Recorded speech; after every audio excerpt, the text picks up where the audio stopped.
સુરતમાં આંગડિયા પેઢીમાં આરટીજીએસથી પૈસા ટ્રાન્સફર કરવાના બહાને લોકો સાથે છેતરપિંડી કરતી ટોળકી ઝડપાઈ છે। સરથાણા પોલીસે 12,50,000ના મુદ્દામાલ સાથે આ ટોળકીને ઝડપી પાડવામાં આવી છે। ત્રણેય આરોપી સુરતના કતારગામ વિસ્તારના રહેવાસી છે અને દલાલીના કામ સાથે જોડાયેલા છે। આ ત્રણેય આરોપીઓએ આંગડિયા પેઢીમાં પૈસા ટ્રાન્સફર કરવાના બહાને લોકો પાસેથી આરટીજીએસ પૈસા લીધા હતા।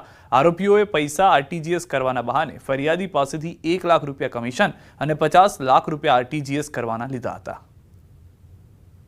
कि फरियादी के पास से 51 लाख रुपए लिए गए थे और उससे 1 लाख रुपए कमीशन लेके 50 लाख रुपए आरटीजीएस ट्रांसफर करने का वादा किया गया था।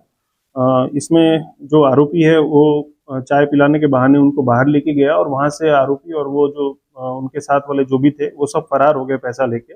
इसके बेसिस पे हमने सरथाना पुलिस स्टेशन में एक फरियाद दाखिल की बीएनएस के तहत और अभी हमने 3 आरोपियों को पकड़ा है जिसमें मुख्य आरोपी भी पकड़ा गया है। ભરૂચ પોલીસની સરાહનીય કામગીરી જોવા મળી છે। 13,000ની ચીલઝડપ કેસમાં પોલીસે 2 દિવસમાં આરોપીઓને ઝડપી લીધા છે। એપીએમસી માર્કેટ સામે આવેલા હિટવાળા પેટ્રોલ પંપ ખાતે મહિલાઓનું પર્સ લઈ 2 બાઇક સવાર ફરાર થયા હતા। બી ડિવિઝન પોલીસે સીસીટીવી ફૂટેજ તેમજ સર્વેલન્સની મદદથી તપાસ શરૂ કરતા આરોપી સમીર યાસીન ખિલજી સામેલ હોવાનું બહાર આવ્યું। આરોપીએ ચીલઝડપ કરેલો મુદ્દામાલ દહેગામથી દશાન તરફ જતા રોડની બાજુમાં ખાડો કરી છુપાવ્યો હતો। પોલીસે ટીમ સ્થળ પર પહોંચી આખો મુદ્દામાલ કબજે કર્યો। આરોપી વિરુદ્ધ ગુનો દાખલ કરી આગળની કાર્યવાહી હાથ ધરાઈ છે।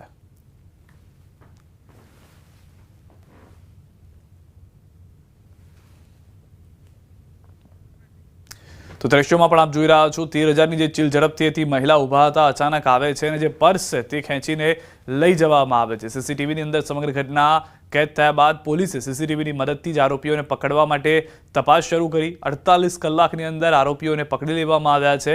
જમીનમાં ખાડો ખોદીને જે મુદ્દામાલ સંતાડ્યો હતો તેને પણ બહાર કાઢવામાં આવ્યો છે। અન્ય કોઈ ગુનામાં સંડોવાયેલા છે કે કેમ તે દિશામાં પણ પોલીસ તપાસ કરી રહી છે।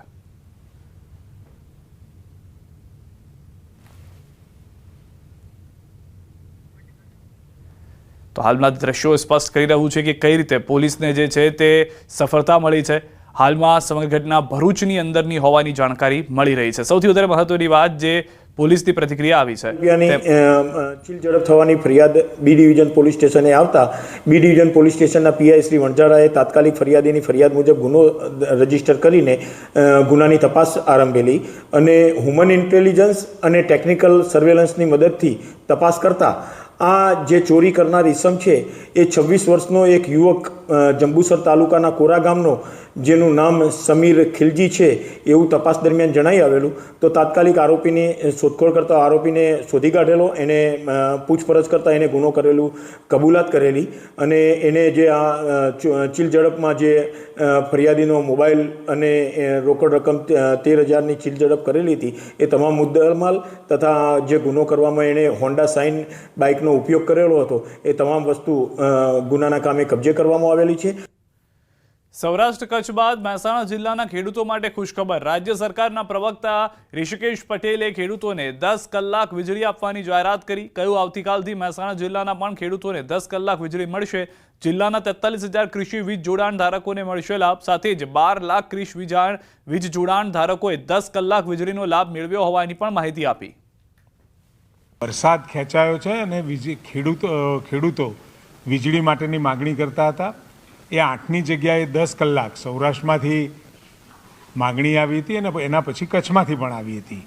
7મીએ આપણે સૌરાષ્ટ્રમાં આપવાનું ચાલુ કર્યું અને 9મી તારીખથી આપણે કચ્છમાં આપવાનું ચાલુ કર્યું। 8 કલાકથી 10 કલાક વીજળી જે આપવાની શરૂઆત કરી એમાં ખેતીવાડી વીજ વપરાશ દૈનિક 4.4 કરોડ યુનિટથી વધી અને 5.2 કરોડ યુનિટ થયો છે।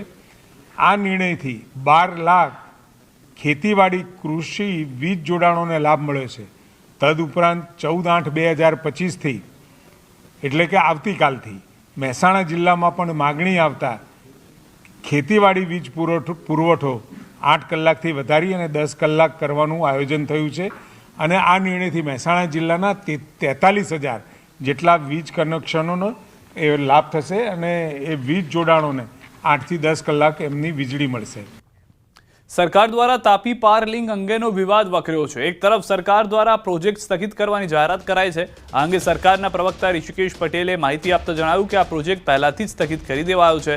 તો સરકાર તરફથી નિવેદન બાદ વિધાનસભાના વિપક્ષ નેતા તુષાર ચૌધરીએ આપી પ્રતિક્રિયા. કહ્યું, સરકાર ઓન રેકોર્ડ લેખિતમાં આપે કે તાપી પાર લિંક સ્થગિત કરાઈ છે. આમ વિપક્ષ દ્વારા સરકારી ઠરાવ કે પરિપત્ર દ્વારા લેખિત બાહેધરી આપવાની માંગ કરાઈ છે. રાજ્ય સરકાર દ્વારા સ્થગિત કરવામાં આવે છે. જે તે વખતે આદરણીય મુખ્યમંત્રીશ્રીએ ગજેન્દ્ર શેખાવતજીને પણ કાગળ લખ્યો હતો અને એનો પણ એ આપણને જવાબ પણ મળ્યો હતો. 22 થી 25 દરમિયાન આ પ્રોજેક્ટના સંબંધિત રાજ્ય કે કેન્દ્ર સરકારમાં કોઈ પણ પ્રકારની કાર્યવાહી કરવામાં આવેલ નથી.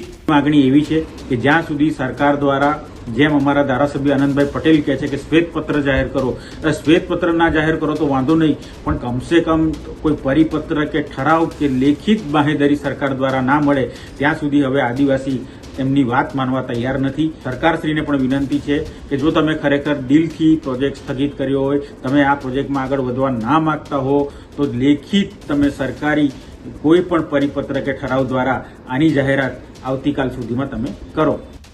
નર્મદા જિલ્લાના એકતાનગર ખાતે અનિયમિત બસોના કારણે શાળાએ જવાની પડતી સમસ્યા હાલ આવી ગયો છે. એકતાનગરના 19 ગામના 250 વિદ્યાર્થી માટે 20 એસી ઈ બસની સેવા શરૂ કરાતા વિદ્યાર્થીઓ